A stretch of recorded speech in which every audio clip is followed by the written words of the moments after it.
Нұх пайғамбар қиссасы. Нұх пайғамбардың әуелгі аты Жәскер еді. Көп жылағандықтан Нұх атанып кетіпті. Оның қауымы жаманға дос, жақсыға қас болып шыға келетін кілең кер тартпа болыпты. Шалдарының аузының дуасы жоқ, малта езер мылжың. Ересектері ерегіс десе етігімен жата кететін. Қатындары өсек айтудан аузы босамайтын. Кісіге жала жабу үйреншікті іс болды. Жастары шетінен қыңыр қырсық. Надандықтан құтылуға еш тырыспайтын. Бас қосса жақсының жағасынан алдым деп мақтанатын. Жыл 12 ай өнбейтін дау қуатын. Қыздары күлегеш, ышқырлары бос еді. Боз балалары боқтық сөзбен сөйлеп, иба әдептен жұрдай болды. Екі үйдің бірінде мас қылатын ішімдік дайындалатын. Той томалақ, сауық сайран төбелессіз тарқамайтын. Түзелуге тырыспаған туыстары мен жалақор жақындарынан пайғамбардың көңілі қалды. Әбден ыза буғанда ел жұртына қарғыс айтып жіберді. Қарғыс дұғасы қабыл болып, Алла топан су жіберетін болды. Бір күні Нұх шаттанып тұрған іблісті көрді. «Әй малғын, неменеге масаттанасың?» деп сұрады. «Сенің арқаңда менің тозағым толатын болды, соған қуанып тұрмын» деді. «Неге олай дейсің? Мен саған қандай жақсылық жасадым?» «Сен өз еліңе қарғыс айттың. Ол қабыл болып топан су келеді. Апаттан қырылғандар менің тозағыма түседі». Мұны естіген Нұх өкініп, сабыр қылғанымда дұшпан дәл бұлай семірмес еді, деп көп жылдар бойы бас көтермей жылады. Алладан халқы үшін кешірім сұрады. Алла тағала Нұхтың зарын естіп: «Әй Нұх, енді маған залымдар хақында ештеңе деме. Олардың бәрі суға кетеді. Олар азғындап бітті. Үлкен бір кеме жаса. Тура жолды тапқысы келетін, ниеті түзуге кеменің есігі ашық болсын» деп бұйырды. Жәбірейіл періште жұмақтан шынар ағаштың дәнегін әкелді. Оны пайғамбар таудың басына екті. Шынар ағашы алып бәйтерекке айналғанда Нұх одан кеме жасауға кірісті. Нұхтың кеме жасауы. Нұхтың заманында бір алып адам болыпты. Оны құж деп атайтын. Құж кесір мінезді, ешкімнің ақылын алмайтын, оң істі терісінен істейтін қыңыр болыпты. Ұзын бойы таудан асып, бұлттар алқа сияқты мойнына киіліп тұратын. Ол жалғыз өзі таудың үңгірінде жататын. Құждың бір ғана қайғысы қарнын тойғызу, ішегі тәулік бойы шұрқырап тұратын. Ертелік кеш орманнан отын шауып, нәпақасын айырып жүрді. Бірде Нұх құжды шақырып, ағаштарды тасып беруін өтінді. Сонда құж: «Қарнымды тойғызсаң, ағашты тасыйын. Осыған дейін майлы ас жеп, қарным жұбанған емес, тойып тамақ ішу маған арман» деді. «Айтқаның болсын» деді пайғамбар. Құж ертесіне Нұхтың ағаштарын тасып берді. Жұмысы біткен соң Нұх оның алдына бір шелпек әкеліп қойды. «Өй, мынауың жұмырыма жұқ болмайды ғой» деп құж ашуланды. «Бісміллә деп же, сонда тоясың» деді пайғамбар. Құж бісміллә деп шелпектің жартысын жегенде тоқтығы білінді. Жартысын қалтасына салып алды. Қарны тойғанға мәз болып жөніне кетті. Нұх Жебірейілден: «Ағаш дайын, кемені қалай жасаймын?» деді. Жебірейіл періште үйректі көрсетіп: «Ана үйрекке қара. Кеменің тұмсығы үйректің мойны сияқты иіліп, алға қарай шығып тұрсын. Тұмсығы желді қақ жарып, айнымай жүзуі үшін керек. Кеменің арты үйректің құйрығына ұқсасын. Бұрылғанда оңай болады. Үйректің бауырында денесіне су тартпайтын май болады. Сен де кеменің астына қара май жақ. Сонда кеменің ағашы шірімейді» деп кеңес берді. Ел жұрты жиылып, теңіз жоқ жерде кеме не үшін керек деп әжуалады. Сонда пайғамбар: «Ертең Алла топан су қаптатады. Құрғақ жер қалмайды, әлі де кеш емес, қорқыңдар Құдайдан, тәубешілді Алла апаттан аман алып қаламын деп уәде етті, деді. Теңіз алыс болғандықтан кеме олар үшін жат еді. Бір күні бір сайқымазақ кемеге кіріп дәрет сындырды. Онымен қоймай, Нұх дәретхана салып жатыр деп сөз таратты. Ел жұрт кеменің ішіне дәрет сындыруды әдетке айналдырды. Кеме зәр сасып, іші нәжіске толды. Нұх: «Уа Алла, енді не қылдым? Кеме әбден былғанды, қалай тазартам?» деп зар иледі. Алла тағала: «Кемені кім былғады, сол тазалайды», деді. Ертесіне шаһар халқына Алланың әмірімен қотыр келді. Адамдар жаппай қышынып қасына бастады.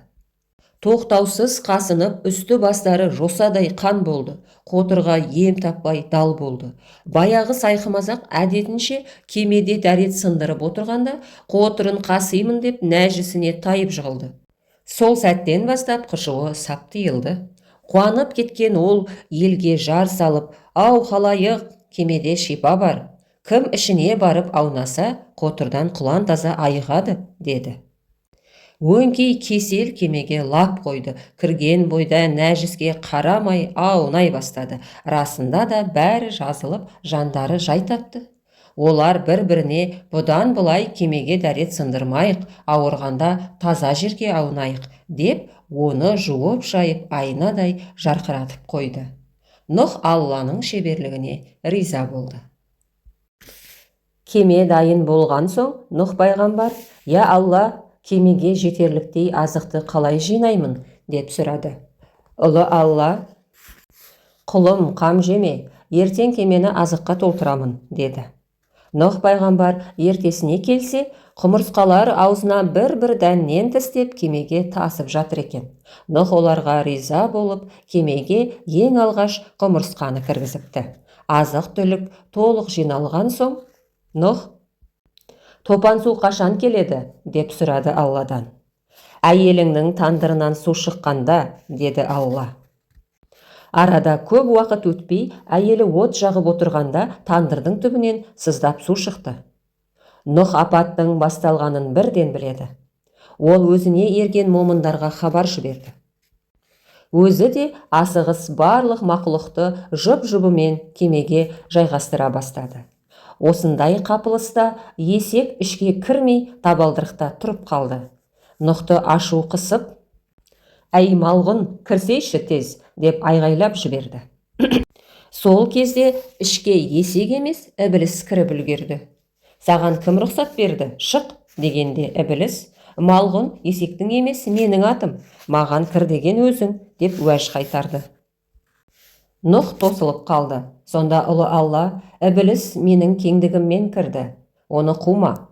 Қиямет қайымға дейін адаммен бірге жүреді», деп. Бәрі жайғасып жатқанда топан су өрлеп келе жатты. Жұрты далбасалап тауға қашты. Судың деңгейі де көтеріле берді.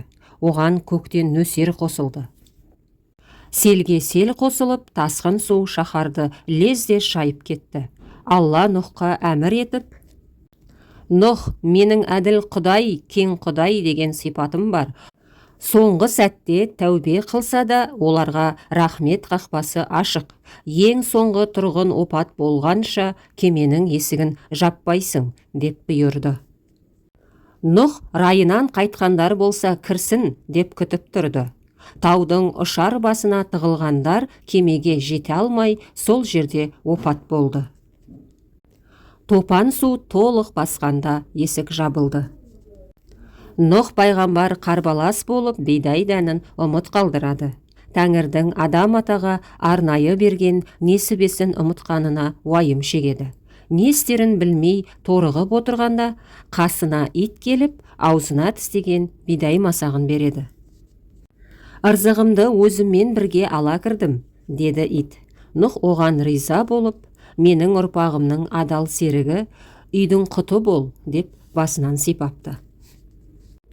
Жаңбыр 40 күн 40 түн нөсерлетті. Сұрапыл апаттан 2 мақұлық аман қалды. Бірі Мыстан кемпір, екіншісі Құж. Мыстан кемпір суға батпай жүре беретін. Құрғақ құрлық қалмаған соң тамақ таппай ақыры аштан өлді. Топан су құждың тізесінен зорға асыпты. Ол қарны ашса, судан балық сүзіп, оларды күнге қақтап жейтін. Құж құрғаққа шықпаған соң сирағы шірей бастады.